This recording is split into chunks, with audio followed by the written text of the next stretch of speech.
પ્રકાશના બનેવી બોલું છું વિકળિયાથી.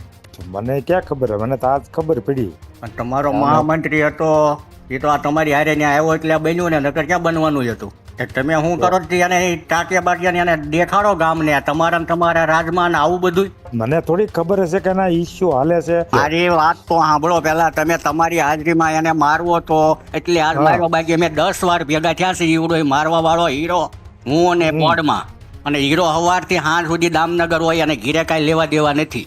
હું દાંત વાળ્યો એ જ નહીં ખબર પડતી. રોજ સમાચારમાં વરઘોડો કાઢો એનો બસ સ્ટેન્ડ પૈસા ખર્ચવા પડે ને હું ખર્ચી નાખીશ.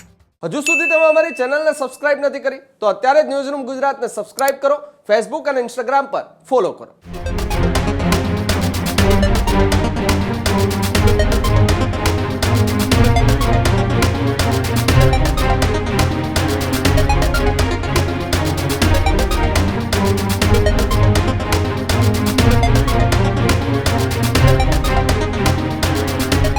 જામનગરમાં ભારતીય જનતા પાર્ટીના મહામંત્રી પર હુમલાનો મામલો સામે આવ્યો છે. પ્રકાશ તેજા પર હિંચકારો હુમલો કરવામાં આવ્યો હોવાની વાત મળી રહી છે. ઇજાગ્રસ્તના બનેવીએ ધારાસભ્ય જનક તળાવ્યા છે. તેમને ફોન કોલ કર્યો હતો. તમારી હાજરીમાં એને મારવો હતો એટલા માટે આ થયું હોવાની વાત કરી રહ્યા છે.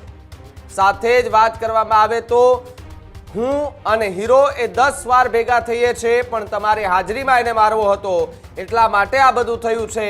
હીરો સવારથી સાંજ સુધી દામનગરમાં હોય છે, આ પ્રકારનો દાવો પણ કરવામાં આવ્યો છે. જ્યારે ધારાસભ્ય જનક તળાવ્યાને હર્ષ સંઘવી વિશે પણ ટિપ્પણીઓ જે છે તે કરતા જોવા મળી રહ્યા છે. એટલે કે ધારાસભ્ય જનક તળાવ્યા જે છે તેમને ફોન કોલ કરી અને હર્ષ સંઘવી વિશે પણ જેમ તેમ બોલતા જે મહામંત્રી છે તેના બનેવી જોવા મળી રહ્યા હતા. લગભગ 2 વર્ષથી પાડો જે છે તે ગાજે એ સમજી લો તે પ્રકારની વાત કરી રહ્યા છે. જ્યારે અનેક એવી વાતો જે છે તે પણ આ ફોન કોલની અંદર કરવામાં આવી છે. જનતા એ બધી જાણે છે તો આ સલવાણી છે, બીજો કોઈ વિકલ્પ નથી તેવી વાત એ બનેવી કરતા જોવા મળી રહ્યા છે. જ્યારે 2 વર્ષથી શું દાટ વાળ્યો એ જ નથી ખબર પડતી તેવી પણ વાત કરી રહ્યા છે. ભારતીય જનતા પાર્ટીના ધારાસભ્યો કહે છે કે અધિકારીઓ કાબુમાં નથી. વાત એ બનેવી કરતા જોવા મળી રહ્યા છે. જ્યારે કાલે સમાચારમાં આવી જવું જોઈએ કે વરઘોડો કાઢો તેવી વાત એ બનેવીએ કરી છે. પૈસા ખર્ચવા પડે તો હું ખર્ચી નાખીશ. સોશિયલ મીડિયા પર જે છે તે હાલ તો આ ઓડિયો ક્લિપ ખૂબ વાયરલ થઈ રહી છે, જેની અંદર પ્રકાશ તેજા જે છે તેમના બનેવી કે જેમણે ધારાસભ્ય જનક તળાવ્યા છે તેમને ફોન કોલ કર્યો. ફોન કોલ કર્યા બાદ એમને એવું પણ કહ્યું કે તમારી હાજરીમાં હુમલો થયો છે, એટલે કે એને મારવો હોત તો એ ગમે ને મારી શકત, પરંતુ તમે હતા ને ત્યાં મારો એટલે કે તમારી હાજરીમાં એમણે હુમલો કર્યો. એ પ્રકારની વાત કરતા બનેવી જે છે તેનો ઓડિયો સોશિયલ મીડિયા પર વાયરલ થઈ રહ્યો છે અને સવાલો જે છે તે હવે ઊભા થતા જોવા મળી રહ્યા છે કે જ્યાં ભારતીય જનતા પાર્ટીના નેતા પર પણ ગંભીર અને જીવલેણ જે છે તે હુમલો થયો છે. હત્યાની કોશિશ કરવામાં આવી હોય તે પ્રકારનો આ ઘાતકી હુમલો જે છે તે કરવામાં આવ્યો છે. કયા કારણોસર હુમલો કરવામાં આવ્યો છે તેને લઈને હાલ તો તપાસ જે છે તે કરવામાં આવી રહી છે. પોલીસ દ્વારા અલગ અલગ દિશાઓમાં તપાસ કરવામાં આવી રહી છે, પૂછપરછ કરવામાં આવી રહી છે. જે જગ્યાએ ઘટના બની છે તે જગ્યાએ પણ તપાસ થઈ રહી છે.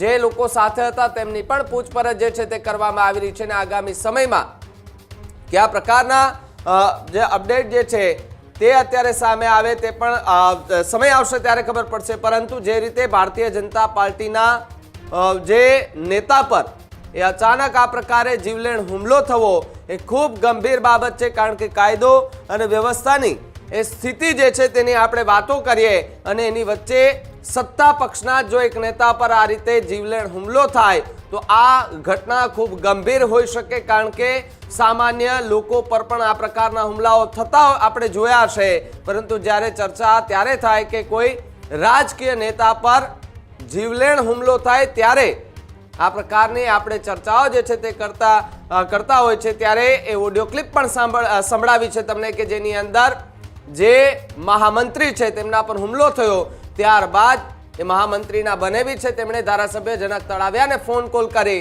શું ચર્ચા એમની સાથે કરી સાંભળી આ ઓડિયોમાં. હેલો.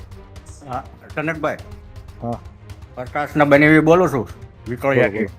બોલો ને. શું છે આ બધું? હવે મને ક્યાં ખબર, મને તો આજ ખબર પડી.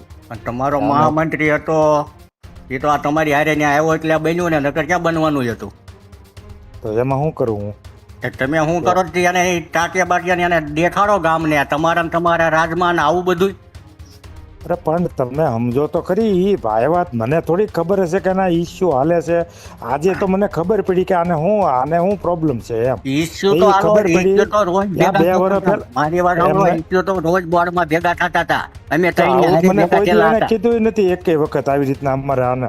મને તો આજ એની આજે 1.5-2 વર્ષથી એની ઇસ્યુ છે કે નહીં, હા. એની મેટરની જ આજ ખબર પડી કે આ એને 2 વર્ષ પહેલાનું આને હાલે છે એમ. તમારી ઈ તો બેઠો જ તો અમારે મારી સાઈડમાં. વાત સાંભળો અને તમારી ખાતમુહૂર્તમાં જ બેઠો તો ઈ સમજો. મારી વાત તો સાંભળો પેલા. તમે તમારી હાજરીમાં એને મારવો તો એટલે આજ હા. માર્યો, બાકી અમે 10 વાર ભેગા થયા છે. ઈવડો મારવા વાળો હીરો હું અને પોડમાં આ 1.5 વર્ષમાં 10 વાર ભેગા થયા છે. અને હીરો સવારથી સાંજ સુધી દામનગર હોય અને ઘીરે કાંઈ લેવા દેવા નથી. ઈ તો ત્યાં દામનગરમાં ખબર નહીં આ આવ્યા પાટા સીધા દામનગરમાંથી. કઢાવા અમે તો ચાલે છે, આમના ડોક ચાલે છે, બેઠા ન્યા ગમે છે, સમજી લ્યો. એને આ તમારી હાજરીમાં મારવો હતો. તો હવે પણ ઈ તમે તો એની કાર્યવાહી તો કાયદેસરની બધી જે થવાની એ બધું કરે નાખ્યું છે. કાયદેસરની બાપા કાંઈ થતી નથી, સમજી લેજો. સમજ્યા તમે? જનતા બધી જાણે જ છે, પણ આ તો હવે હલવાની છે. બીજો કોઈ વિકલ્પ નથી, એટલે શું કરવાનું? સમજ્યા? બધું બધા જાણે જ છે.